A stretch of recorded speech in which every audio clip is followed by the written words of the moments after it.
Hi friends, welcome back to my channel. ಇವತ್ತು ನಾನು ಒಂದು ಎನರ್ಜಿ ಲಡ್ಡು ಮಾಡೋಣ ಅಂದ್ಕೊಂಡಿದ್ದೀನಿ.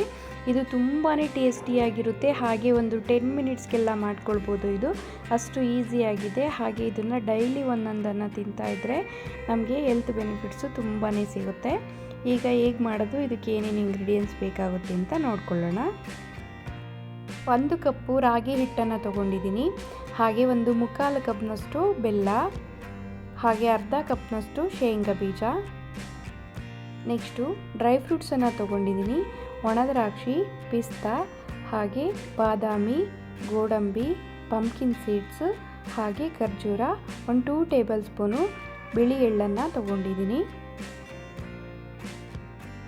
ನೆಕ್ಸ್ಟು ಶೇಂಗಾ ಬೀಜನ ಹುರಿಬೇಕಾಗುತ್ತೆ. 1-2 ಮಿನಿಟ್ಸ್ ಇದನ್ನ ಚೆನ್ನಾಗಿ ಹುರಿಬೇಕು. ಸಿಪ್ಪೆ ಎಲ್ಲ ತೆಕ್ಕೊಳ್ಬೇಕಾಗುತ್ತೆ. ಆಗಿದೆ, ಈಗ ತೆಕ್ಕೊಳ್ಳೋಣ. ಇದು ಸ್ವಲ್ಪ ತಣ್ಣಗಾಗೋದಕ್ಕೆ ಬಿಡಬೇಕಾಗುತ್ತೆ. ನೆಕ್ಸ್ಟು ಬಿಳಿ ಎಳ್ಳನ್ನು ಕೂಡ ಹುರಿಬೇಕಾಗುತ್ತೆ. ಸ್ವಲ್ಪ ಚಿಟಪಟ ಅನ್ನೋವರೆಗೂ ಹುರ್ಕೊಂಡ್ರೆ ಸಾಕಾಗುತ್ತೆ. ಇದು ಕೂಡ ಆಗಿದೆ, ತೆಕ್ಕೊಳ್ತಾ ಇದ್ದೀನಿ. ನೆಕ್ಸ್ಟು ಒಂದು ಕಡಾಯಿಗೆ ಒಂದು 2 ಟೇಬಲ್ ಸ್ಪೂನು ತುಪ್ಪನ ಸೇರಿಸ್ಕೊಂಡಿದ್ದೀನಿ. ಅದಕ್ಕೆ ಕಟ್ ಮಾಡ್ಕೊಂಡಿರೋ ಅಂಥ ಡ್ರೈ ಫ್ರೂಟ್ಸನ್ನು ಫ್ರೈ ಮಾಡ್ಕೊಳ್ಬೇಕಾಗುತ್ತೆ. 1-2 ಮಿನಿಟ್ಸು ಕಡಿಮೆ ಉರಿಲಿ ಫ್ರೈ ಮಾಡಿಕೊಂಡಾಗ ತಿನ್ನೋವಾಗ ಗರಿ ಗರಿಯಾಗಿ ಚೆನ್ನಾಗಿ ಸಿಗುತ್ತೆ.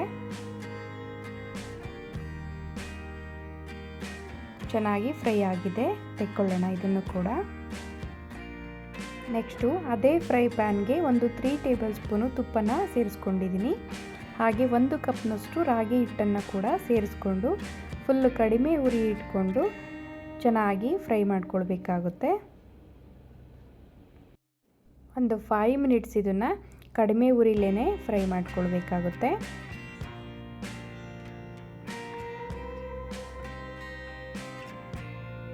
ತುಪ್ಪದಲ್ಲಿ ಈ ರೀತಿ ಚೆನ್ನಾಗಿ ಫ್ರೈ ಮಾಡಿಕೊಂಡಾಗ ಫ್ಲೇವರು ಚೆನ್ನಾಗಿರುತ್ತೆ.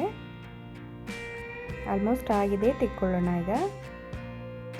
ನೆಕ್ಸ್ಟು ಒಂದು ಮಿಕ್ಸಿ ಜಾರಿಗೆ ಶೇಂಗಾ ಬೀಜ ಸಿಪ್ಪೆ ಎಲ್ಲ ತೆಗೆದು ಹಾಕ್ಕೊಂಡಿದ್ದೀನಿ. ಹಾಗೆ 1 ಏಲಕ್ಕಿನ ಹಾಕಿ ಒಂದು ಸಲ ಆನ್ ಆ್ಯಂಡ್ ಆಫ್ ಮಿಕ್ಸಿ ಮಾಡಿಕೊಂಡ್ರೆ ಸಾಕಾಗುತ್ತೆ. ನೆಕ್ಸ್ಟು ಒಂದು ಪಾತ್ರೆಗೆ ಬೆಲ್ಲನ ಸೇರಿಸ್ಕೊಳ್ತಾ ಇದ್ದೀನಿ. ಹಾಗೆ 1/4 ಕಪ್ನಷ್ಟು ನೀರನ್ನು ಕೂಡ ಸೇರಿಸ್ಕೊಂಡು ಬೆಲ್ಲ ಪಾಕ ಮಾಡ್ಕೊಳ್ಬೇಕಾಗುತ್ತೆ. 1 ಎಳೆ ಪಾಕ ಬಂದರೆ ಸಾಕಾಗುತ್ತೆ.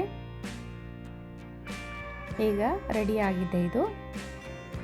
ನೆಕ್ಸ್ಟು ರಾಗಿ ಹಿಟ್ಟನ್ನು ಫ್ರೈ ಮಾಡಿ ತೆಗೆದಿಟ್ಕೊಂಡಿದ್ವಲ್ಲ, ಅದಕ್ಕೆ ಬಿಳಿ ಎಳ್ಳನ್ನು ಸಹ ಹಾಕ್ಕೊಳ್ತಾ ಇದ್ದೀನಿ. ಹಾಗೆ ಶೇಂಗಾ ಬೀಜ ತರಿಯಾಗಿ ರುಬ್ಕೊಂಡಿದ್ವಲ್ಲ, ಅದನ್ನು ಕೂಡ ಸೇರಿಸ್ಕೊಳ್ತಾ ಇದ್ದೀನಿ. ನೆಕ್ಸ್ಟ್ ಇದಕ್ಕೆ ಡ್ರೈ ಫ್ರೂಟ್ಸನ್ನು ಫ್ರೈ ಮಾಡಿ ಇಟ್ಕೊಂಡಿದ್ವಲ್ಲ ತುಪ್ಪದಲ್ಲಿ, ಅದನ್ನು ಕೂಡ ಸೇರಿಸ್ಕೊಂಡು ಚೆನ್ನಾಗಿ ಮಿಕ್ಸ್ ಮಾಡ್ಕೊಳ್ಬೇಕಾಗುತ್ತೆ. ಎಲ್ಲ ಚೆನ್ನಾಗಿ ಬೆರೆತ್ಕೊಳ್ಬೇಕು. ಹಾಗೆ ಮಿಕ್ಸ್ ಮಾಡ್ಕೊಳ್ತಾ ಇದ್ದೀನಿ.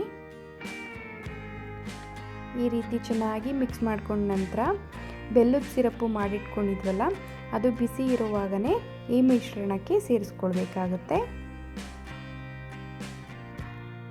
ಹಾಗೆ ಬೆಲ್ಲದ ಸಿರಪ್ಪನ್ನು ಈ ರೀತಿ ಫಿಲ್ಟ್ರ್ ಮಾಡ್ಕೊಳ್ತಾ ಇದ್ದೀನಿ. ಹೀಗೆ ಹಾಕೊಂಡ ನಂತರ ಒಂದು ಸ್ಪೂನಲ್ಲಿ ಚೆನ್ನಾಗಿ ಮಿಕ್ಸ್ ಮಾಡ್ಕೊಳ್ಬೇಕಾಗುತ್ತೆ. ಸ್ವಲ್ಪ ಬಿಸಿ ಇರುತ್ತೆ, ಹಾಗಾಗಿ ಒಂದು ಸಲ ಸ್ಪೂನಲ್ಲಿ ಮಿಕ್ಸ್ ಮಾಡ್ಕೊಳ್ತಾ ಇದ್ದೀನಿ.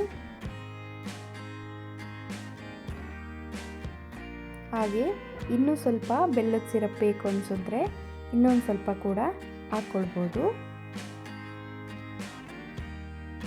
ಮತ್ತೆ ಸ್ಪೂನಿಂದ ಚೆನ್ನಾಗಿ ಮಿಕ್ಸ್ ಮಾಡ್ಕೊಳ್ಳೋಣ.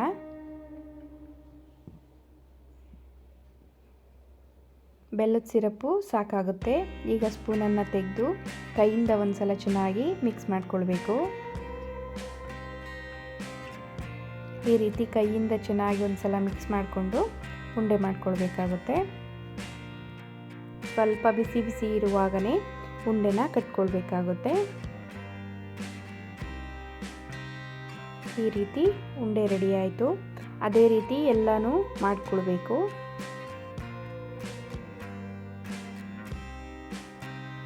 ನೋಡಿದ್ರಲ್ಲ ಯಾವ ರೀತಿ ರಾಗಿ ಲಡ್ಡು ಮಾಡೋದು ಹೇಗೆ ಅಂತ. ತುಂಬಾ ಈಸಿಯಾಗಿ ಮಾಡ್ಕೊಳ್ಬೋದು. ಇದನ್ನಂತೂ ಎಲ್ಲರೂ ಕೂಡ ಇಷ್ಟಪಟ್ಟು ತಿಂತಾರೆ, ಅಷ್ಟು ಚೆನ್ನಾಗಿರುತ್ತೆ. ಇದೇ ರೀತಿ ನೀವು ಒಮ್ಮೆ ಟ್ರೈ ಮಾಡಿ ಹೇಗಿದೆ ಅಂತ ಕಮೆಂಟ್ ಮಾಡಿ. ಪ್ಲೀಸ್ ಸಬ್ಸ್ಕ್ರೈಬ್ ಆಗಿ ನಮ್ಮ ಚಾನಲ್ಗೆ ಸಪೋರ್ಟ್ ಮಾಡಿ. ಖಂಡಿತ ನಿಮಗೆ ಈ ವಿಡಿಯೋ ಇಷ್ಟ ಆದರೆ ಪ್ಲೀಸ್ ಒಂದು ಲೈಕ್ ಕೊಡಿ. Thank you.